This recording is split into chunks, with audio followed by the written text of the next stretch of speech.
Actually, can you just take me back home? It's at Park Avenue. Sure, lady. Anything you want.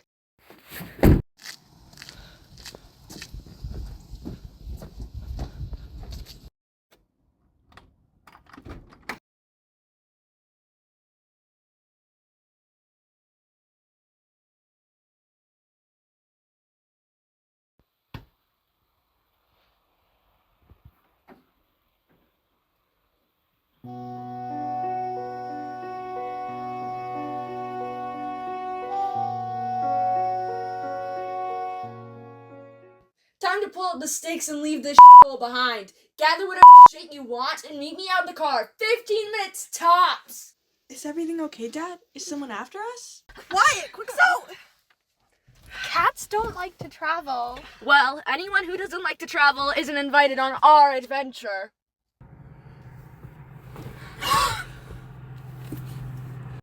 Don't be so sentimental. We can always get a new cat. And besides, now Quicksoap will be a wild cat, which is much more fun than being a boring old house cat. Listen to your mother.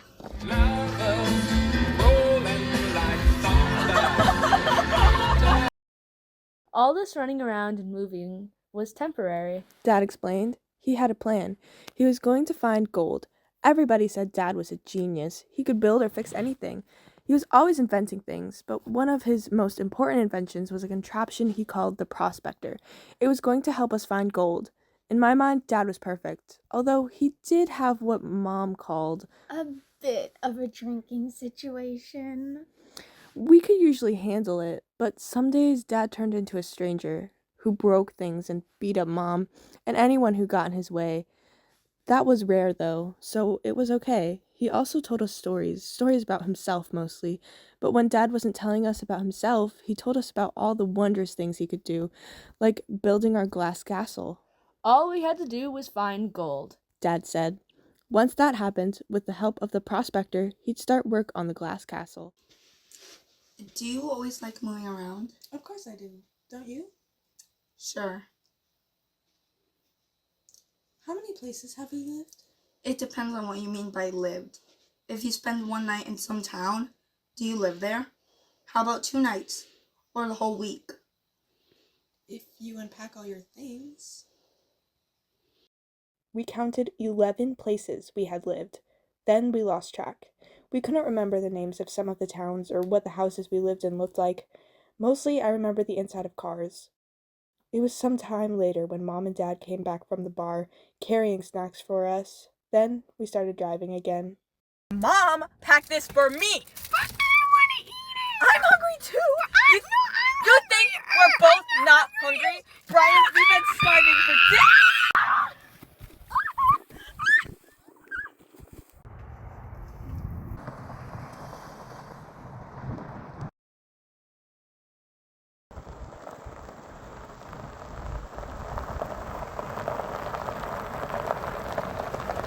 God. I thought you were gonna leave me behind!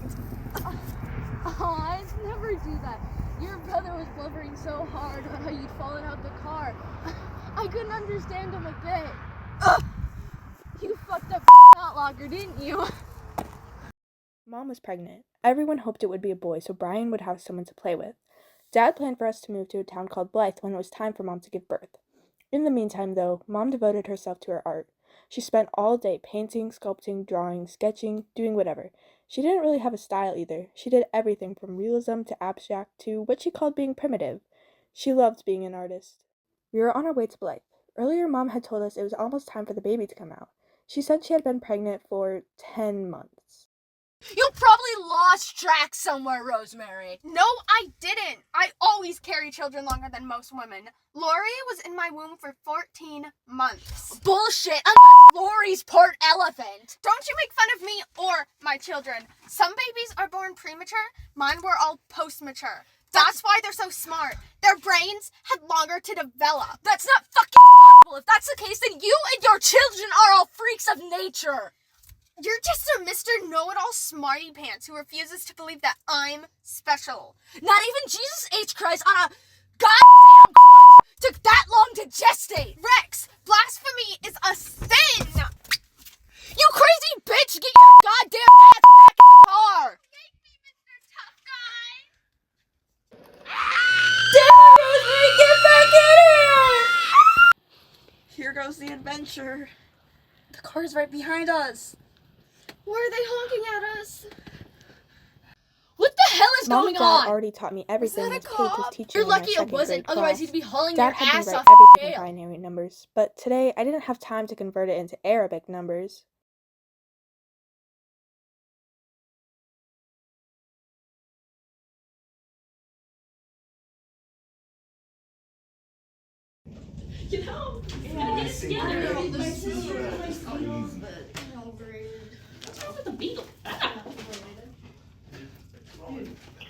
Okay, well, this is going great.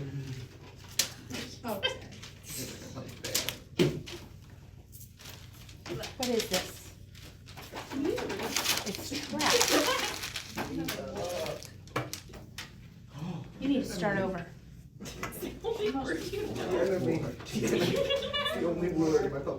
Bad news, Dad lost his job. Well, at least he kept it longer than before. Where do you think we'll be living next? We're staying here. We'll have to help out now. We'll have to eat less. Well, we had before. We did eat less. We quickly ran out of food, though sometimes Dad would get money with gambling, and we got to eat for a few days. Before the food ran out, Dad would be there. He would always have ideas on how to get food, but now he's been disappearing a lot. My new little sister, Maureen, would always ask, You want me to beg from my mother again? Damn it, Mary. It's not like we're asking for handouts. They've been fighting lately. It's not the first time, and it won't be the last. Dory, tell them we like eating margarine. Maybe that'll make them stop arguing. That'll make Mom think we're on Dad's side. Plus, it'll make it worse. Let them work it out themselves. Now they're arguing about Mom's paintings. We should help. Let's go outside.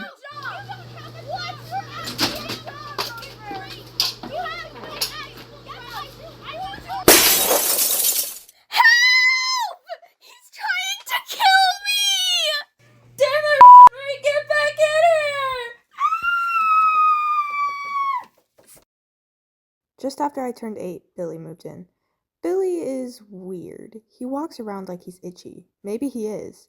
He does always carry Marlboros and a lighter with him. Maybe that itches his skin? Billy was also always left alone. Maybe that's the reason why he thinks he's my boyfriend, which is not true. If it's a skinned cat, then I don't want to see it. Nah, it ain't nothing like that, really. You'll laugh and laugh. Well, unless you're scared. Of course I'm not scared. Billy was strange. One time, when playing hide and seek, he smashed his face against mine. He told everyone we kissed. Later, when I gave his stuff back declaring we weren't friends anymore, he did something to me. He said he raped me. I don't know what that means, but I don't think that's true. Grandma Smith had a big house. She'd let me smell her perfume and brush my hair. She was always there for me. She taught in school, just like Mom. Mom, however, didn't like Grandma Smith, complaining about how she was overbearing. I don't care. I love Grandma Smith. We're going to stay with Grandma Smith? No. Grandma's dead. What? There's no reason to grieve.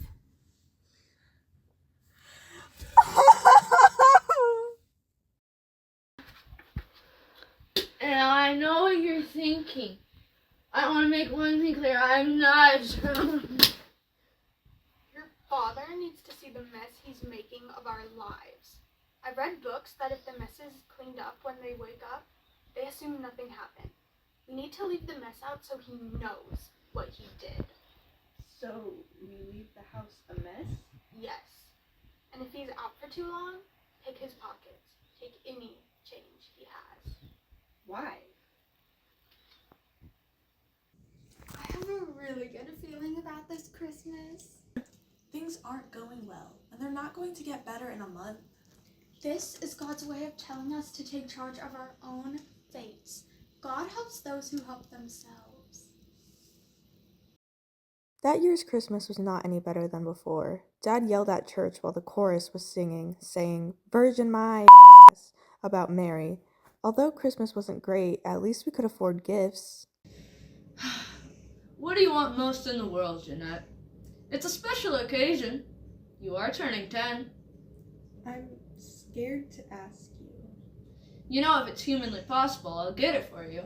If it ain't humanly possible, I'll die trying. Do you think maybe you could stop drinking? You must be awfully ashamed of your old man. No, of course not. I just think we would all be happier. Dad?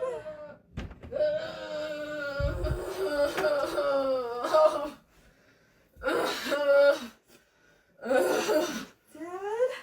Oh, God! Oh, Jeanette, leave, please! Oh, you don't need to see me like this! Mom, do something! You have to help Dad! Only he can fight his demons. He needs to learn to deal with his addiction by himself. A few weeks have passed. Dad finally came out of his room.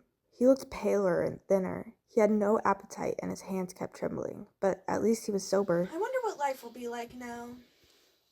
The same. He tried stopping before, but it never lasted. This time it will. How do you know that? It's his present to me.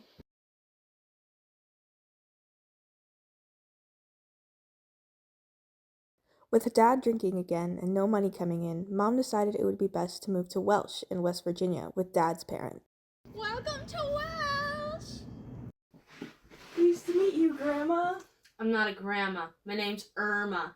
She don't like it none because it makes her sound old. Name's Ted. You can call me Grandpa. Don't bother me none being a grandpa. And I'm your Uncle Stanley. We kids slept in the basement in Uncle Stanley's room, who slept upstairs on the couch. It was cold and dank. We kids had to share a bed, and it was hard to fit all of us. So me and Lori laid with our heads at the end, and Brian and Maureen laid with their heads at the front of the bed.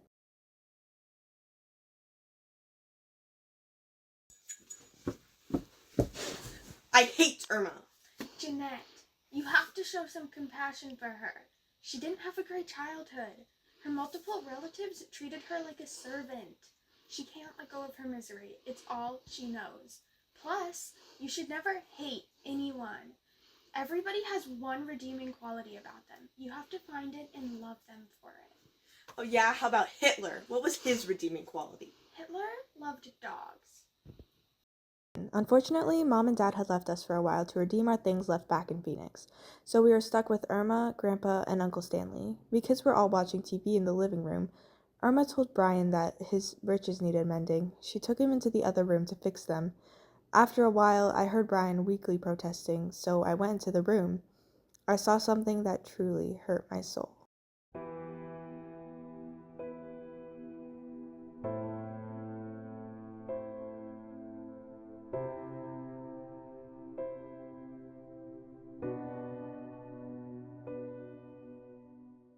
Lori came in and we both told Irma to leave Brian alone. She yelled at us and slapped Lori. Lori slapped her back. She was 13 now and wasn't afraid of Irma. They both flew at each other and, well, not much more needs to be said. Mom and Dad came home and took Irma's side. We got in trouble. Irma kicked us kids out of the house, so we all had to find a new place to live. Well, kids, welcome to 93 Little Hobart Street. Welcome to home, sweet home. It's a good thing we raised you youngins to be tough, because this house is not for the faint-hearted. There's no electricity at the moment, because we can't really afford it, but this place is only $1,000. We talked the owner into having the down payment waived. So, instead of paying what we originally could have had, we can only pay $50 a month, and if we pay it on time, we can own the house in under 2 years. Count your blessings. There are people in Ethiopia who would kill for a place like this. To have a roof over their heads and love in their hearts. The house doesn't look like much, but we won't be living in it long. We moved our stuff in the house that afternoon. Mom and Dad chose their room with a stove, which became a combination of a living room, master bedroom, art studio, and writer study, while us kids all slept in the middle room on a big bed left behind by the previous owner. The third room at 93 Little Hobart Street, the kitchen, was in a category all on its own. It had an electric stove, but the wiring was not exactly up to code. Helen Keller must have wired this damn house. Mom tried to make living at 93 Little Hobart Street seem like an adventure, from making clothes which turned out to be lopsided, to decorating the living room walls with her oil paintings, or even to taping different colored pieces of paper to catch the light on the windows. Now it looks like we have stained glass. Every night for the first week, I would listen to the sound of rainwater dripping from the kitchen on my cardboard mattress. I would dream about the desert, the sun, and the big house in Phoenix that we owned. The one that we still owned. Our one true home. Are we ever going home? Home? Phoenix. This is our home now. One time, a big, nasty-looking river rat took up residence at 93 Little Hobart Street. The first time the rat appeared was on top of our dinky little water machine. It was rolling around the top of it like some comfy bed. There's a rat! Where? Follow me!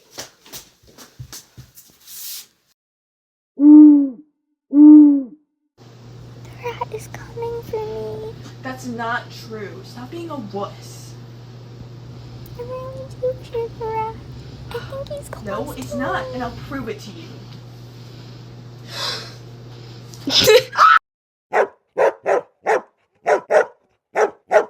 I feel a little bad for the rat. Even though he's dead, I think we should give it a name. How about Rufus?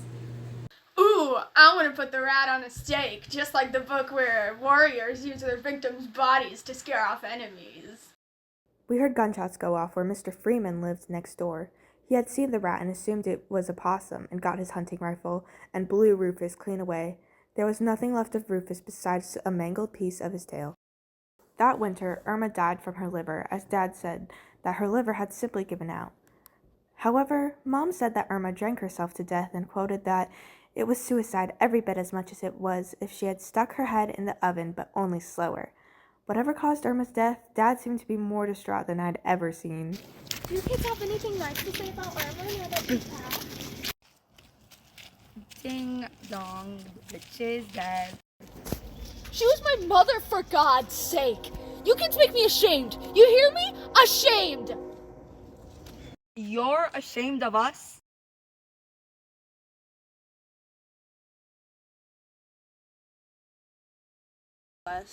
Well, we had before. I think the cat ruined it.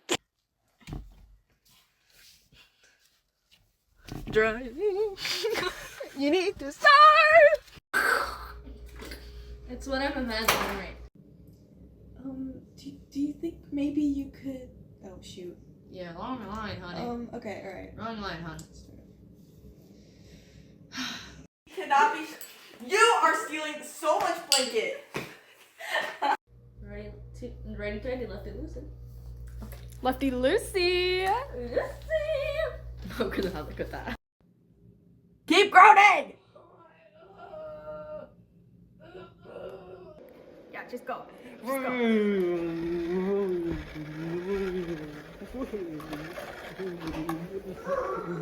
Voiceover 6. We did eat less. We quickly ran out of